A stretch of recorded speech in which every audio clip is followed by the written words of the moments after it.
गणपती बाप्पा सिरीजमध्ये मी सगळ्यांचं मनापासून स्वागत करते।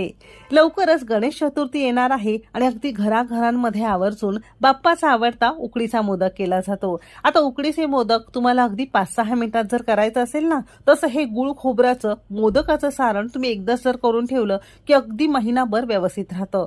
फक्त गरम करायचंय आणि सारण तुमचं मोदक बनवण्यासाठी तयार होणार आहे।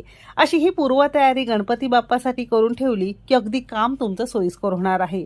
तर रेसिपी नेहमीप्रमाणे भरपूर टिप्ससह तुमच्यासोबत मी शेअर केलेली आहे, म्हणून ती अगदी शेवटपर्यंत नक्की बघा। चला तर मग वेळ न घालवता रेसिपीला सुरुवात करूया। गुळ खोबऱ्याचं किंवा मोदकाचं सारण बनवण्यासाठी इथे आपल्याला डेसिकेटेड कोकोनट वापरणार आहोत, जे आपण ओल्या नारळापासून तयार केलेलं होतं। हे डेसिकेटेड कोकोनट कसं तयार करायचं, अगदी 2 महिने व्यवस्थित राहण्यासाठी कोणती काळजी घ्यायची, याचा सेपरेट व्हिडिओ मी तुमच्यासोबत शेअर केलेला होता। ज्यांनी कोणी पाहिलं नसेल तर लिंक खाली